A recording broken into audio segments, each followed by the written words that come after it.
কি বৃষ্টি কি বৃষ্টি, বৃষ্টি ছাড়ার যেন নামই নিচ্ছে না। ওদিকে আমার গলার অবস্থাটা খুব একটা ভালো নেই, কালকের থেকে ভীষণ খসখস করছে আর জ্বর জ্বর লাগছে। তাই স্কুল থেকে বাড়িতে এসে আজকে আর ভাত ডাল তরকারি খেতে ইচ্ছে করলো না, কিছু গরম গরম ঝাল ঝাল বানিয়ে খেতে ইচ্ছে করছিল।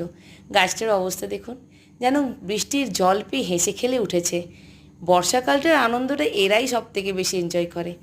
যাই হোক, আজকে আমি বানালাম টিক্কি ওটস দিয়ে। ওটস আমার ভীষণই ভালো লাগে, আর ওটসের যে কোনো প্রিপারেশন খুব তাড়াতাড়ি হয়ও, খুব একটা হেলদি খাবারও হচ্ছে।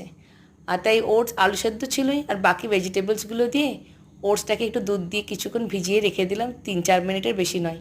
ব্যাস বাকি ভেজিটেবলসগুলো অ্যাড করে নিয়ে, ধনে পাতাটা ছিল না, ধনে পাতার জায়গায় আমি কারি পাতা ইউজ করলাম, আর সব কিছু মিক্স করে টিক্কি বানিয়ে নিলাম। তার সাথে চা বানালাম। চায়ের মধ্যে আদা দিইনি, যেহেতু টিক্কির মধ্যে অনেকটাই আদা ছিল। চলুন এবার এই দুটোকে নিয়ে এনজয় করি বৃষ্টিটা।